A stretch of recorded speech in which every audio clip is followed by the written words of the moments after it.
Hi everyone and welcome back to my channel. Today's video is going to be a Q&A to celebrate 1 year of having my channel. So I hit my 1 year anniversary a couple weeks ago, maybe 3 weeks ago now, and I decided this is how I wanted to celebrate. I posted on Instagram and on here to ask me some questions, and I got some but not enough, and then life got really busy for the last 2 weeks. So I haven't had a chance to film it, so I wanted to collect some more questions, do all of that. And now I have a decent handful of questions and some time to film, so I'm happy to finally be able to do this. And if you're new here, welcome. My name is Colin. I'm a non-binary Latinx scientist and lover of makeup with a soft spot for indie makeup and colorful makeup, and I have new content every week, so I'd love to have you subscribe.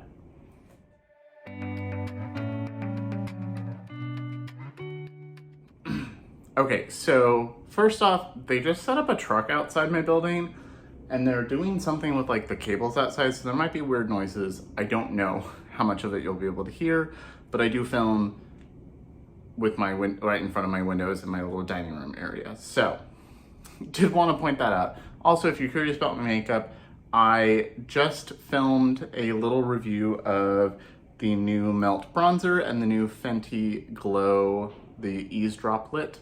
So I did a simple, this has been my no makeup look lately, and then I put on one of the new House Labs Atomic Lip Lacquers, so I could finally wear it on camera. This is the Coral shade. I really like this, and I just want a giveaway from House Labs, so I'm gonna be getting the Ruby one, which I'm very excited for because red is my favorite lip color. I will say I've had this makeup on for a couple hours now because I filmed and did some other stuff, and I really do like, I pointed this out in the video that it's like, it's not a dupe for the Charlotte Tilbury because it's too subtle, but it does have a really nice glow. And as someone with facial hair, one of the things I struggle with is sometimes not my skin is dry, but like foundations and skin tints will like cling to the little bit of stubble I have even after shaving. And this definitely helped prevent that, and it looks nice and shiny and healthy. So really happy about that. So I know a lot of people, when they do these, they'll put up the little picture of the question that they got on Instagram. I screenshot them as one picture, so I might be able to do that. But I also film on my phone. So what I did is I just copied the questions that were asked on here and on Instagram and stuff into a document, and I just have them on my iPad. So I can actually read them. And it looks like there's a nice mix of makeup questions and other questions. So if I don't answer a question that you want me to answer, you can always ask something in the comments, or maybe I'll do another one of these at some point. I also really want to say thank you for everybody who subscribed to my channel. I'm at like 1.2 thousand subscribers now. I hit 1,000 and got monetized before I even hit the year mark, which is something I did not expect happening. And I'm just really grateful. I know I haven't been putting out that much content this summer. I've been doing like one video a week. Just because I've been so busy and it's been hot out and all of that, but I'm very, very grateful, and it means so much to me, and it's so validating to have, this was something I was very scared to do, so having people like actively engage and following me and stuff, it just means a lot, so thank you again. Okay, so the first question is this was actually the first one that I even got, was best first gay bar in Seattle. So I'm thinking like they mean the best gay bar to go to first if you're visiting or coming into Seattle. I'm not sure. If I'm getting that wrong, let me know. And someone's using a whistle outside, so I apologize if you hear that. Really depends on what kind of bar you like.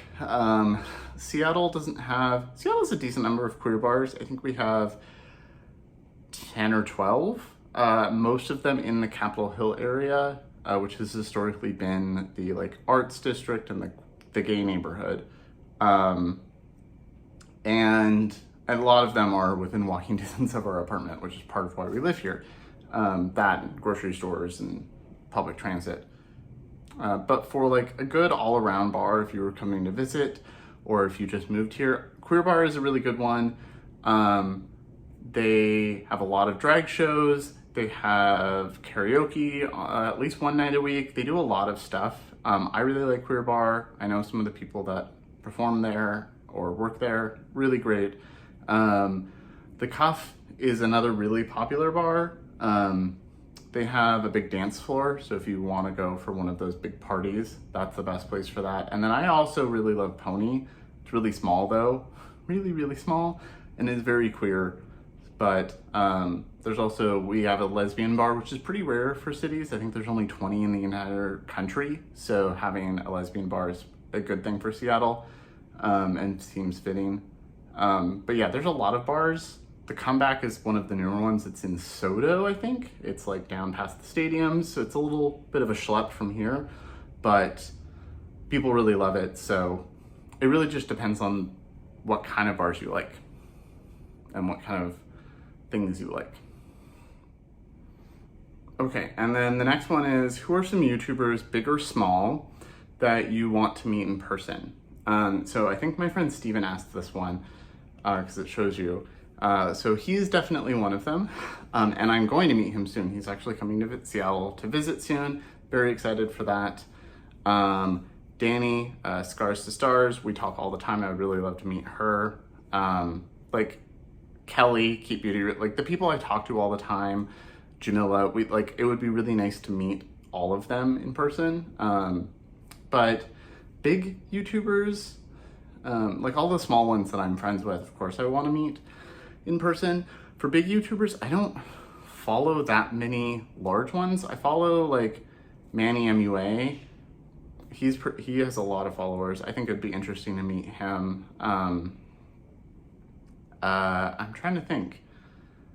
There are some definite makeup artists and like stuff that I would really like to meet. Some of them are more Instagram based than YouTube, so I don't really call them a YouTuber.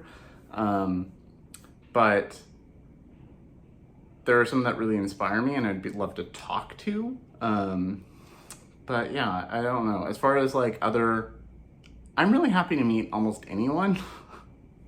I like to meet new people. I'm always nervous when I do it, but I like to meet new people. And especially other people on YouTube. I would like to see, talk to them about behind the scenes, how it works for them, their process, that kind of stuff.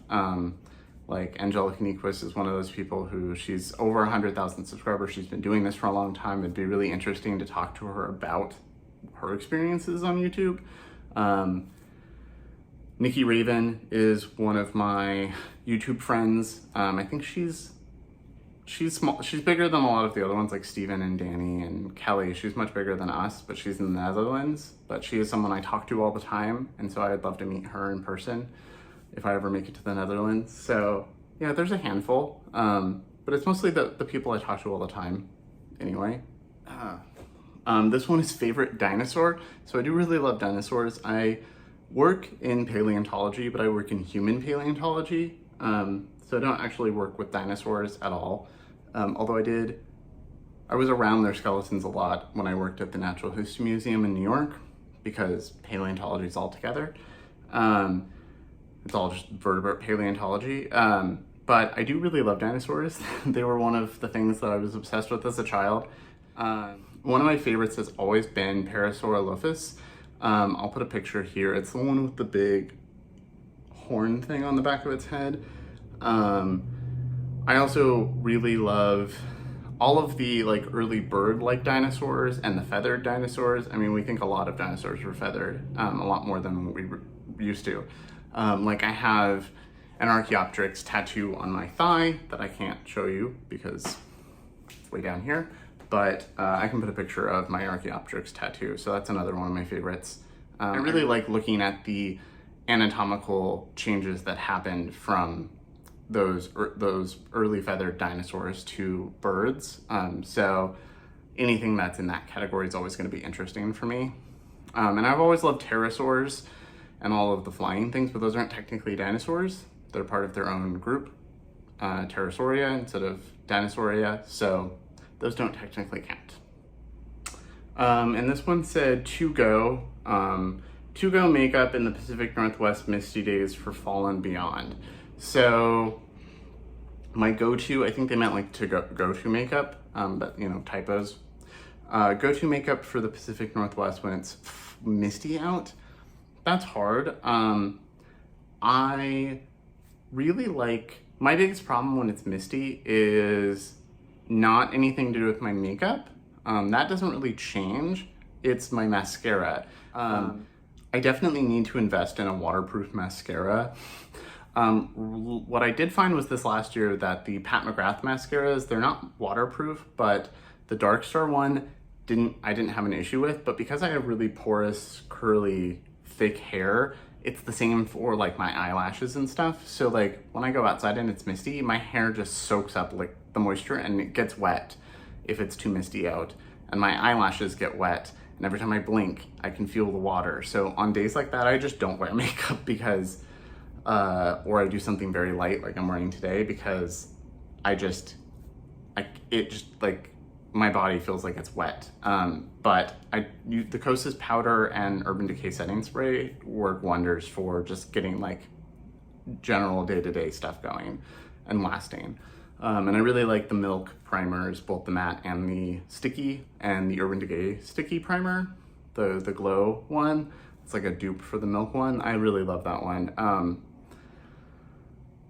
But yeah, I just tend to, if it's gonna be really wet outside, I might just not wear makeup at all because I don't want to deal with it. Kind of like when it's really, really hot out, and I'm gonna be out a lot. So I have to plan knowing how misty it's gonna be.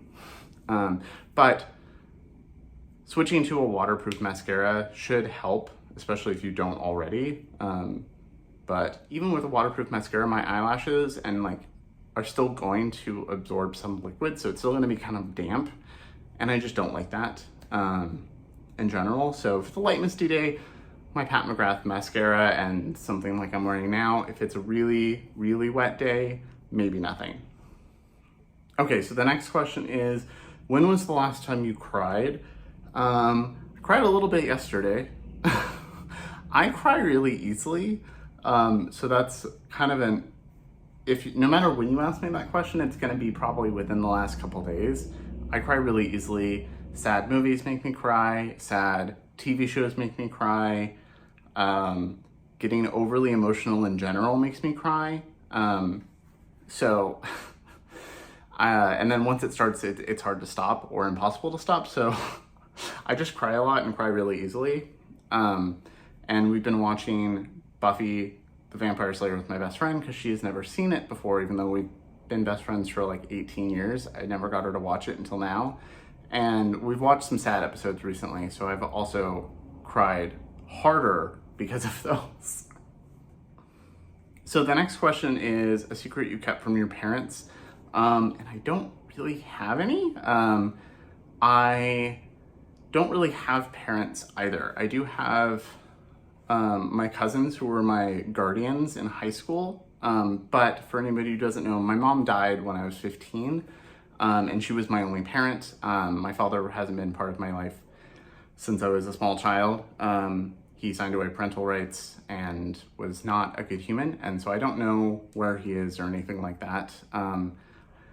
So for my mom, I didn't keep any secrets from her. She was really my only friend for a lot of my childhood. But I never told her I was gay or queer or anything like that. And I, came out as non-binary much later.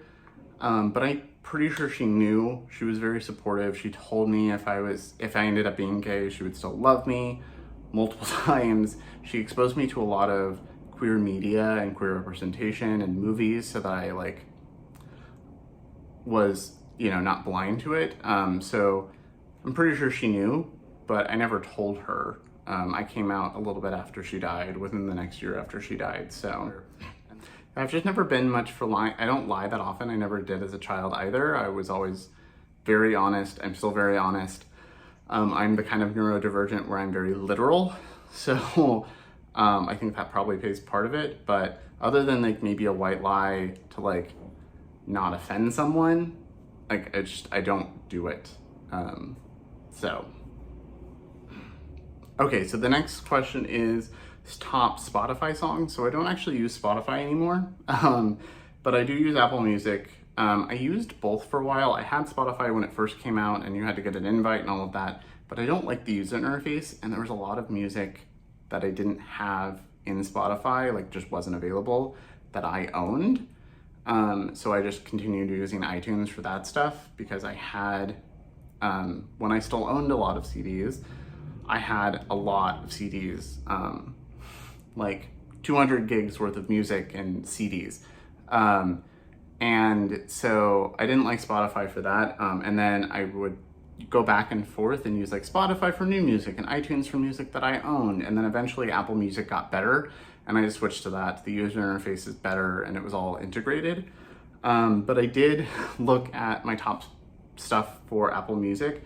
I wasn't sure if you meant overall like most overall top songs, or if you meant like just for this year or anything. So I looked at both. I was not surprised by either list. So I can put a little picture here, but for 2022, the top song that I've listened to is the Charlie XCX, Christine and the Queens, Caroline Polachek, New Shapes, and then the Knox Slow Song with Dragonette. Those two have been on repeat all year. And then a lot of the rest of the top is the new Aurora album that came out earlier this year, mixed in with like Purple Disco Machine and Muna and Rena and Agnes. So a lot of like indie pop. And then my all-time stuff, all of my top all-time songs were Christine and the Queens. There's a lot of Carly Rae Jepsen, Kim Petras, Marina and the Diamonds, Betty Who, Lady Gaga, of course, Metric, Ali X. If there would probably be a lot more like Joni Mitchell, but my husband tends to play Joni Mitchell more than I do, so like it's playing all the time, but it's from his phone, so it's on his playlist. So there's some of that. I listen to a lot of slow music as well. It's just, you know, especially when I'm walking to work and stuff, I want something a little more peppy, or if it's on a gym, like a playlist for going on a run. So the next question's easy. It's, have you ever seen Breaking Bad? I have not.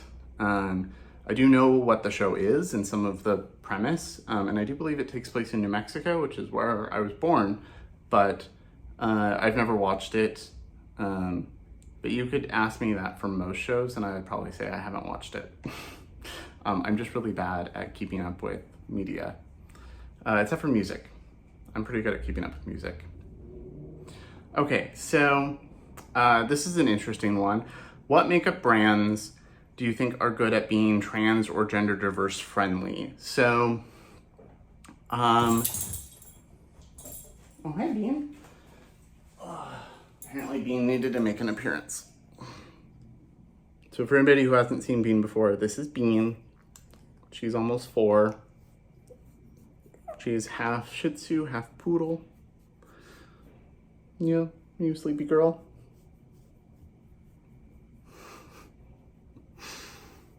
Okay, you go back to sleep. Go sit by the window. We have floor-to-ceiling windows in our apartment, in the dining room area, like, well, our only windows.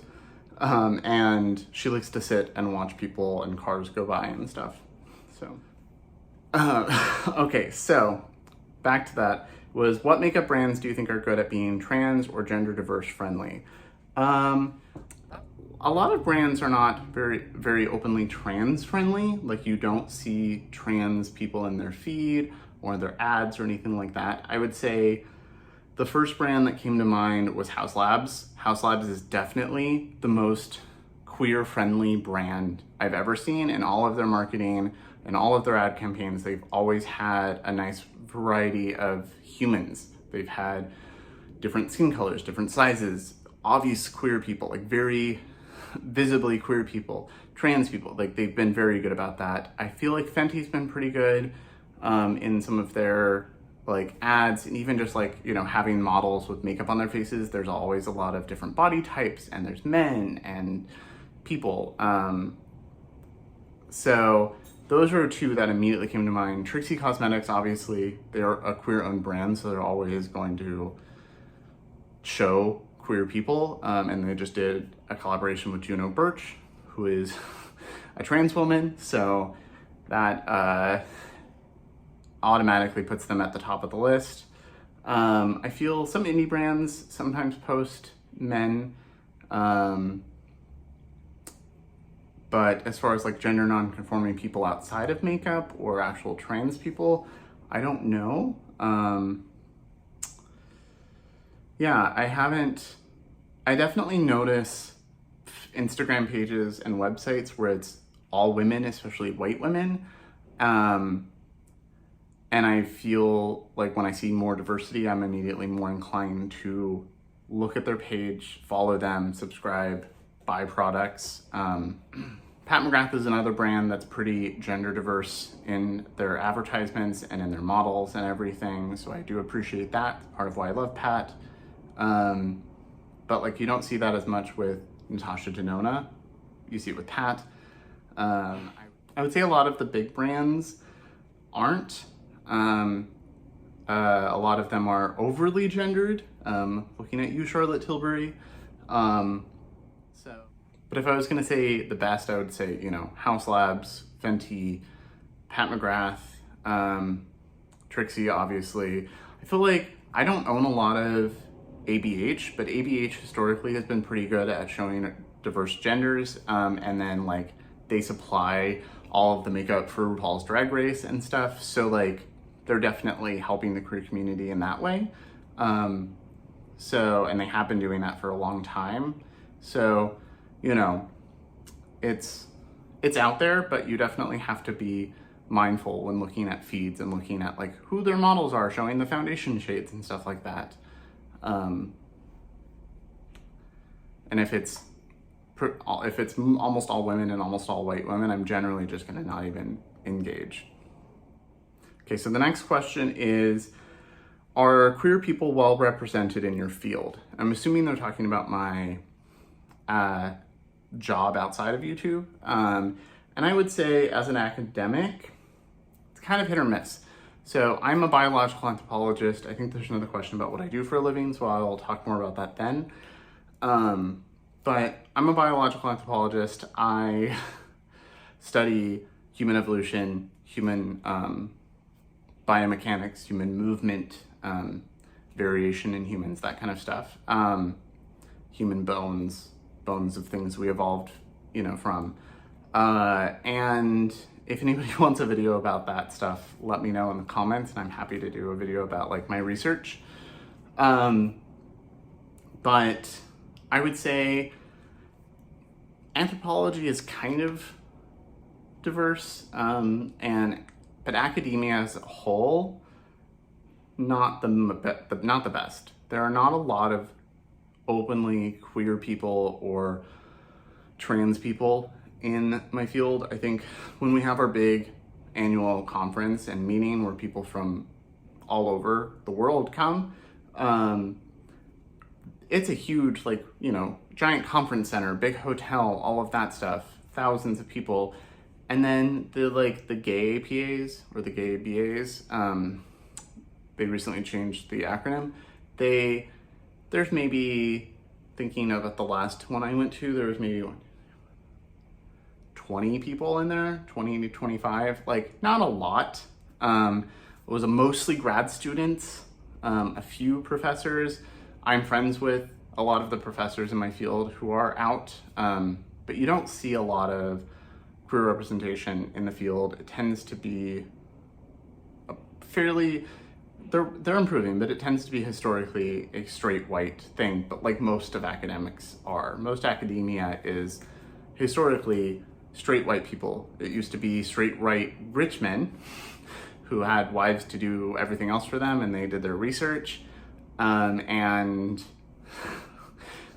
we slowly increased, you know, diversity into academia, but there's still a long way to go, and it still feels like an upward battle a lot of the time for racial diversity, gender diversity, sexuality, like everything. It feels like a bit of an uphill battle. But thankfully, there are more and more out people. There's more grad students coming in to then eventually become those out professors and stuff. So it's there, and the people tend to be very vocal and very supportive and very transparent. But yeah, it's it's a very small minority of people. But as a whole, I'd say there are some definite homophobes. I've met many of them, but as a whole, they're very supportive. We always do a big fundraiser every year as a group, where we sell like pins and buttons with our logo and some new design every year. And the money goes to a local charity, like a local queer charity. And we always sell a lot. Like, people hunt us down to find one and make sure they get one for us. Like, they're very supportive, even if there aren't a lot of queer people there. The majority of people are pretty supportive of us. You don't see a lot of gender non-conforming queer people though, like me with lipstick and painted nails, and if I went with sparkly eyeshadow, I would be one of maybe a couple. So the next question is just spill some tea. I don't know what kind of tea they want. I will kind of piggyback on the last question. There's a lot of problems with academia, and I have a lot of people say that I've had undergrads talk to me and say how nice it is to see like a queer Hispanic person in the field and seeing someone that looks like them, because I didn't have that, starting college and doing grad school and everything. I didn't have a lot of people that looked like me that I could look up to and be like, oh, I can look like them. I look like them. I can be like them. But that's not always enough. And I guess the only real big T that I have is that I don't have funding to pay for this next year.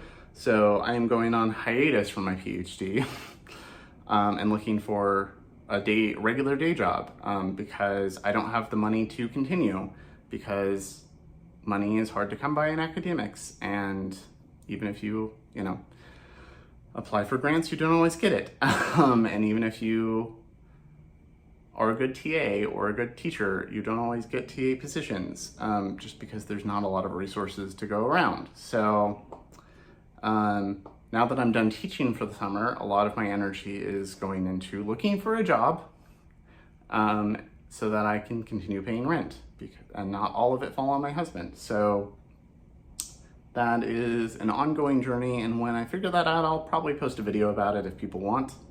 But yeah, that is a currently developing situation.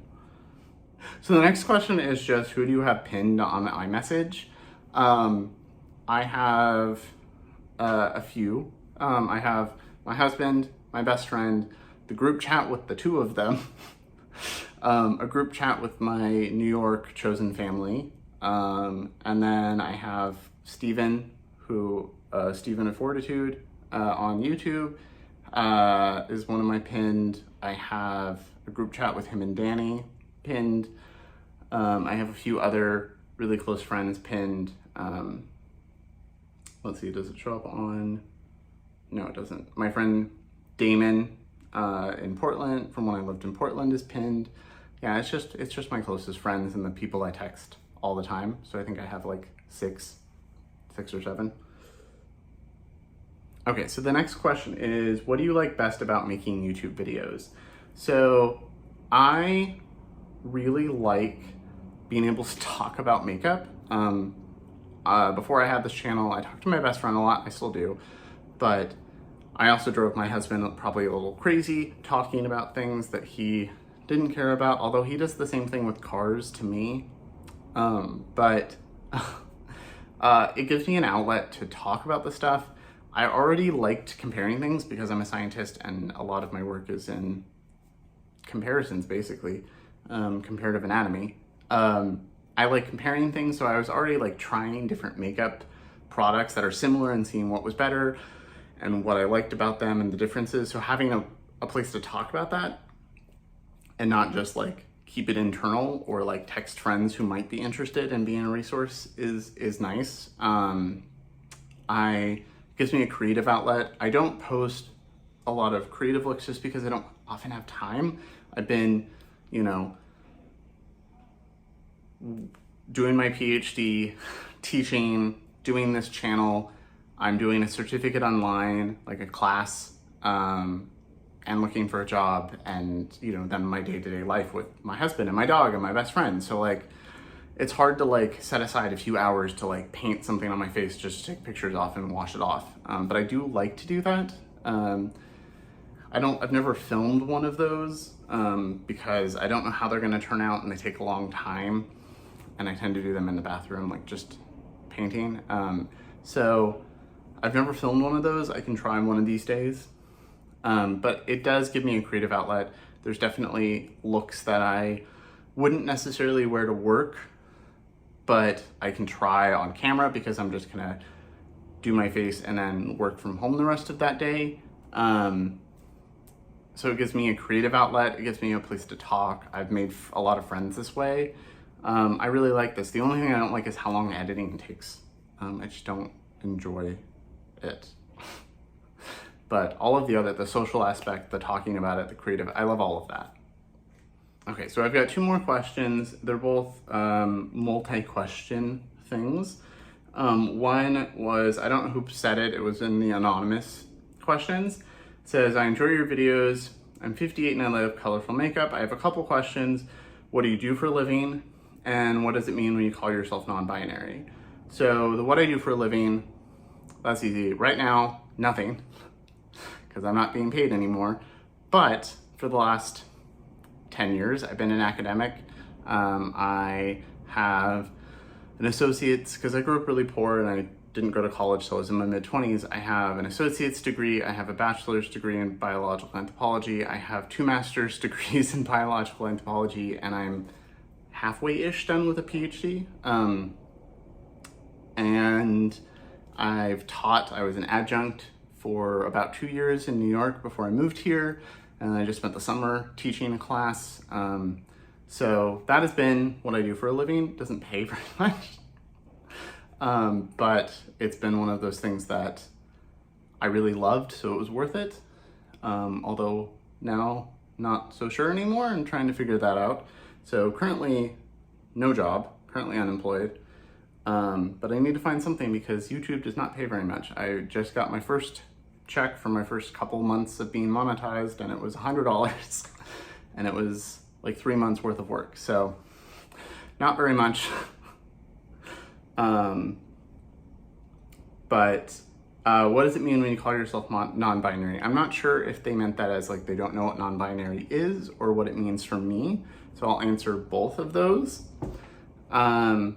Non-binary is an umbrella term that generally falls under the trans umbrella. So for me, it means that I'm neither a man or a woman. I was assigned male at birth. So I, lived my early life being very uncomfortable with that and not really knowing what that means for myself. And I knew queer people growing up because my mom had friends that were. I knew that trans people existed.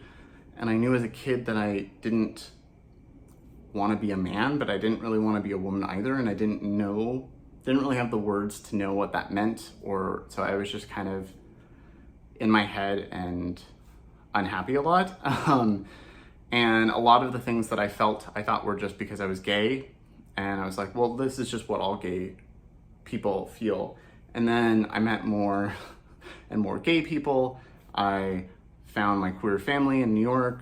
And I started meeting more trans and non-binary people. And I was like, oh, this isn't, and I specifically had lunch with a friend who was coming out as non-binary, and they were like saying the same thing. Like they had all these feelings and thoughts that they thought were just normal for being gay, and then they would talk to more and more gay people and be like, gay men especially, and they were like, I don't feel that way. And they were like, oh, I'm different from this. And we had that talk, and I was like, oh, I have felt all of those same things. And so that really helped me. So for me, it just means existing. Instead of thinking of it as a binary, even though the term is non-binary, if you think of it as, most people would say it's like more of a spectrum or a blob, and you have like men as one end, women as the other end, but it's not a straight line. Like you can be here, you can be here, you can be up here, you can be over here. Like gender is complicated, and it's, a social construct of what it is to be a man and what it is to be a woman. but I don't feel like I fit into either social construct. I don't fit in anywhere. I feel like a mix of both, but not enough of a mix of either to really feel comfortable in either space. Like, I remember growing up and being like scared of locker rooms and being like, I feel like I'm not supposed to be here, and they know that I'm not supposed to be here, and they're gonna find out. And I didn't know why, and it was because I never felt like a man. Like, I never could call myself that. Like, you know, someone would insult you and you're like, I'm not 10, I'm a grown, and I would like stop before I would say man. And like, I would be at a party and they'd be like, okay, women go over there, all of the guys go over there. And I would be like, do I go there too? And they'd be like, of course you do. And it was like those things where it was like, I don't feel like I belong in either of these groups, so I'm just standing by myself. And now I feel awkward and uncomfortable and anxious that I'm being forced to sit in one of them. So, but for me personally, being non-binary is so different for each person. Some people feel more like one or the other, or they feel like it's more fluid in a way that goes back and forth. When I think of fluidity, I think of gender as a fluid blob, and you're just in that mix. Some people see it more as fluid, as like you flow from one to the other. And like some days you're more masculine, some days you're more feminine. I do the same thing, more masculine, more feminine, but it's a little more on the feminine side, but it's also in like a blob of like a mix of things. So it's always a mix. But for me, it just means like, I'm not cis, I am trans, and I don't fit in with either of our primary genders. Bits of each feel okay, but like, I don't really understand it either. Like, when I see people performing gender and they're like, well, this just comes naturally, I like these things feel right, I feel this way. Like, I just don't have that. I feel very much an outsider to all of the gender stuff. So that's what it means to me personally, but that's a personal thing, and it's gonna be a little different depending on who you talk to. And it's something that evolves as you grow and you meet people and you discover yourself more. It's something that's always changing and evolving and growing. Okay, and then the last question is, what does wearing makeup mean to you? Do you wear it because it lets you feel more authentically yourself? Do you feel more beautiful when you wear it? Is it a creative outlet? Is it all of the above? None of them? I would say kind of all of the above, but not really. I do feel more authentically myself, and I do feel like it can be a creative outlet. It's not always. Like, what I'm wearing today isn't necessarily a creative look. I have bronzer on my eyelids, some mascara, and a bright lip. This feels more an authentically myself thing, but wearing like a bright, colorful, sparkly look feels like being authentically myself and creative. I don't necessarily feel more beautiful when I wear it, other than like I had a red spot here from some razor burn that I covered up with concealer. So like, that kind of like, oh, I have dark circles under my eyes today, or well, every day, but they're worse today, and I want to cover them up and make myself look a little bit less tired or less healthy. Like that, I do that. But I don't necessarily feel beautiful when I have a bunch of makeup on. But I think that stems from never feeling beautiful or pretty or anything like that, ever. I have a lot of issues with my appearance and my body in general, and confidence. But it does give me confidence. I do know, like, when I have the right outfit on, and like, especially like this, if I had this on and then a specific outfit that I love, I might feel more confident. Like, I feel myself. I feel like I'm being authentically myself and being visibly myself and visibly queer, and very proud of that. And sometimes it's a creative outlet and I do something fun, but oftentimes it's just I might want to perfect my skin or something a little bit, or cover up a zit or something, but a lot of the time it's just to feel authentic and feel myself and proudly be visibly queer, if that makes sense. I hope that makes sense. So it's a mix of things, but it's also just, makeup is pretty, eyeshadow is pretty, it's fun to play with. There's something about like putting something sparkly on your eye and it just brings a certain amount of joy. So it's about letting myself feel that joy when I want it. So I hope that answers. Okay, so those were all the questions that I got. I just checked and I don't have any more. So I've got a lot of footage to now edit. This will go up in a couple days. Thank you so much for everybody who asked a question, and thank you for everybody who watched. As always, if you have any other questions or anything you want to say, put them in the comments below. And again, also as always, thank you so much for watching. Remember to like and subscribe, and I will see you in my next video.